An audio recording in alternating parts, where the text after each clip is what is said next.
Clash of Civilizations and the Remaking of World Order. Written by Samuel P. Huntington. Introduction.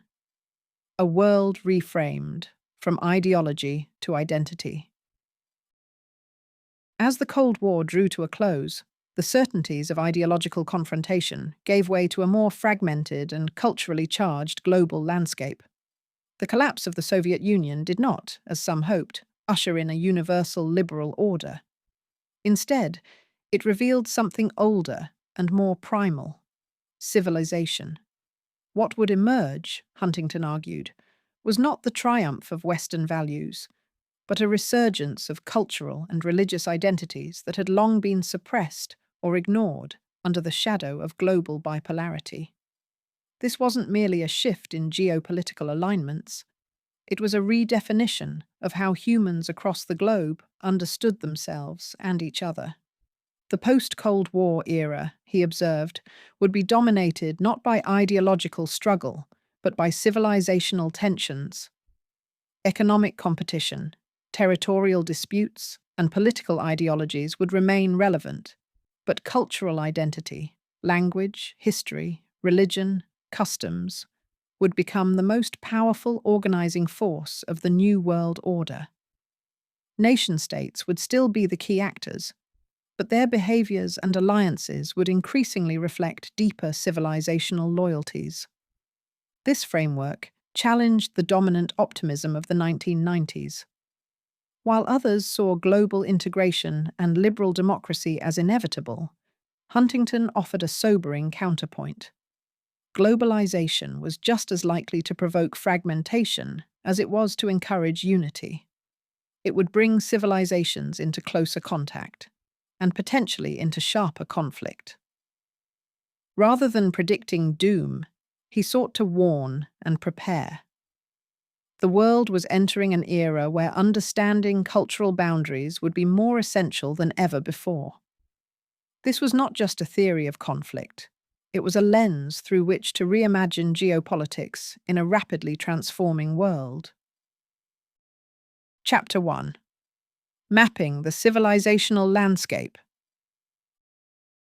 At the heart of the theory lies a bold cartography of the globe.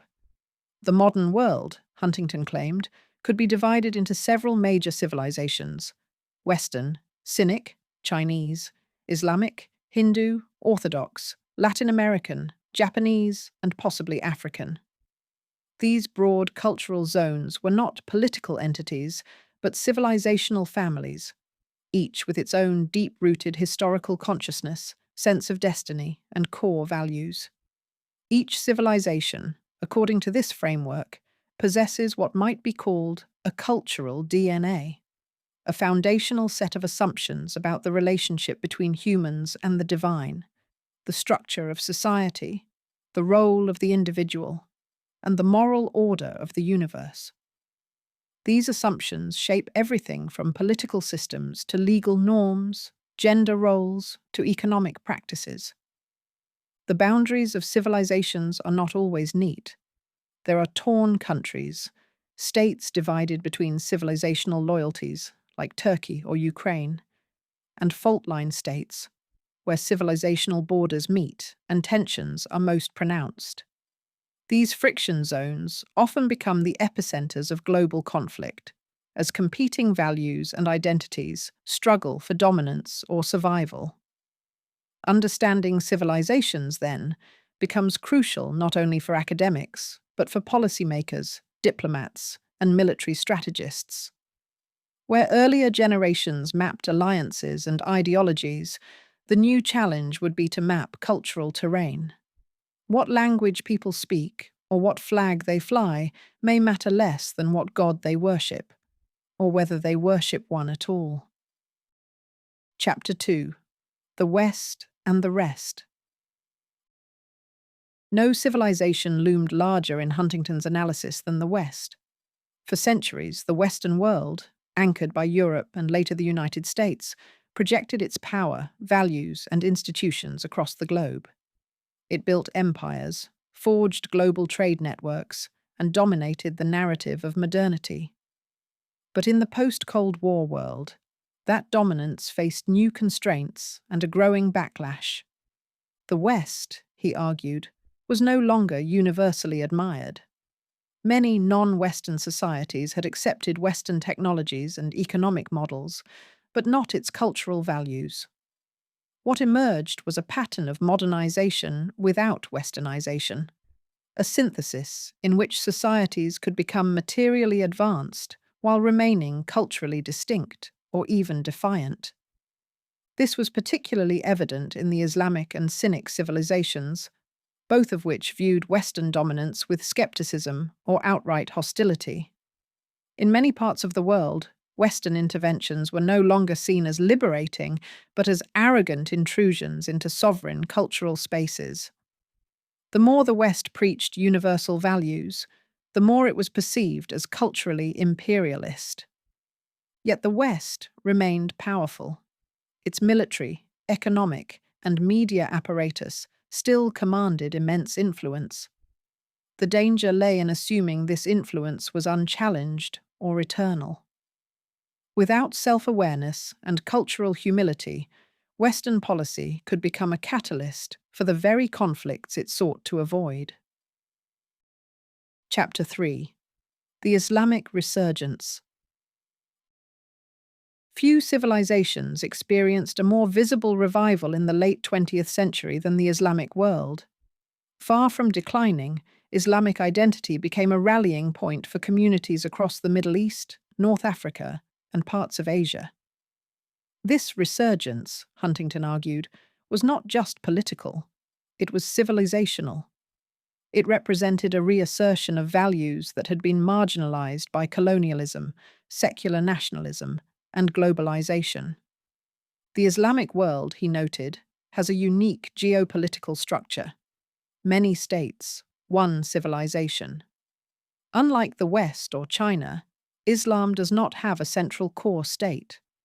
This decentralized structure fosters a transnational identity that can transcend national borders, fueling movements that range from peaceful reform to violent jihad. Islam's relations with other civilizations, particularly the West, have often been marked by friction. Huntington described the interactions between Islam and other civilizations as particularly volatile, noting a historical pattern of conflict and competition. This was not a claim of innate aggression, but a recognition of geopolitical realities, demographic pressures, and ideological divides. The Islamic resurgence was also a response to perceived humiliation. From Palestine to Chechnya, from Bosnia to Iraq, many Muslims saw themselves as victims of Western double standards and aggression. Cultural pride and religious devotion were not abstract sentiments. They were intertwined with real experiences of power and injustice. Chapter 4: China's Civilizational Ambition. While Islam was asserting identity, China was asserting order. The rise of China represented not just the return of a great power, but the re-emergence of a civilizational state with its own worldview and historical consciousness. Unlike the Soviet Union, China did not seek to export an ideology. Instead, it projected influence through a combination of economic leverage, technological development, and cultural pride. China's strategy, Huntington argued, was fundamentally different from Western universalism. It did not aim to remake the world in its image, but to secure space for its own model, authoritarian capitalism with Confucian characteristics.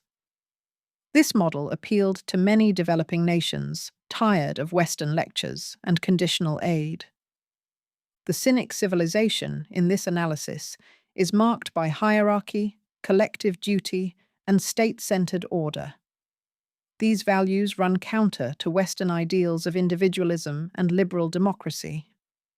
As China grows stronger, the tensions between these worldviews are likely to intensify, especially in East Asia, where overlapping interests and contested histories create fertile ground for rivalry. But China's ambitions go beyond Asia. Through initiatives like the Belt and Road, it has sought to weave a global network of infrastructure and influence. This is not merely geopolitics. It is the projection of a civilizational ethos, silent, patient, and enduring. Chapter 5: The Fault Lines of Global Conflict. Where civilizations meet, fault lines form, and these borders are not peaceful. Huntington identified key regions where civilizational tensions were most likely to erupt into violence: the Balkans, the Caucasus, the Middle East, South Asia, and parts of Africa. These were not random hotspots. They were the seams of the global cultural mosaic. In these zones, identity becomes a weapon. Ethnic cleansing, terrorism, and insurgency often mask deeper cultural struggles. Religion, language, and memory collide in zero-sum contests over land, sovereignty, and meaning. International interventions can exacerbate these tensions if they ignore the underlying civilizational dynamics. Such conflicts are not easily resolved by diplomacy or economic aid. They require a profound understanding of historical grievances and symbolic boundaries. In places like Bosnia or Kashmir, peace cannot be imposed from above. It must be negotiated through the prism of cultural reality. The world, Huntington warned, cannot be remade into a single civilization. Efforts to impose Western norms universally are more likely to provoke resistance than gratitude. The challenge is not to erase difference, but to manage it with wisdom and restraint. Chapter 6: Toward a Civilizational Peace? If the world is divided into civilizations, does that mean conflict is inevitable? Not necessarily. Huntington suggested that the key to peace lies in mutual recognition and respect for difference. A stable world order must be multipolar and multicultural, grounded not in domination but in equilibrium. Core states within each civilization must play a central role in maintaining this balance. The US, China, Russia, India, and others must act as responsible stewards of their respective cultural zones, resolving local disputes, deterring aggression, and preventing escalation. This vision requires a shift in global governance. Institutions like the UN, NATO, or the IMF must adapt to a world where cultural legitimacy matters as much as military power. Dialogue between civilizations, rather than the pursuit of conversion, should become the foundation of international relations. The goal is not unity, but coexistence. A world of many civilizations can be a world of order, provided its leaders resist the urge to universalize their own values and instead cultivate humility, curiosity, and empathy. Conclusion: a new cartography of power. The Clash of Civilizations invites readers to look beyond borders and ideologies and instead trace the contours of cultural identity. In a world where globalization tightens connections, it also sharpens differences. The future, Huntington warned, will not be shaped by who controls resources alone, but by who understands identity, memory, and belief. This was not a cynical book, but a cautionary one. It rejected naive universalism while affirming the enduring power of culture. Its critics saw it as divisive, its defenders as prescient. But its enduring legacy lies in reframing the conversation. The world is not flat. It is layered with civilizations, each seeking dignity and space. In an age of rising nationalism, digital tribalism, and ideological fatigue, the book remains startlingly relevant. It does not offer easy answers, but it demands harder questions. What does it mean to live with difference? Can coexistence be engineered or only earned? And who draws the lines between us? And why?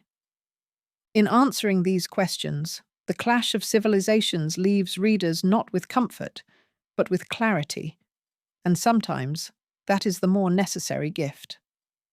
Thanks for listening. Did you enjoy this book summary?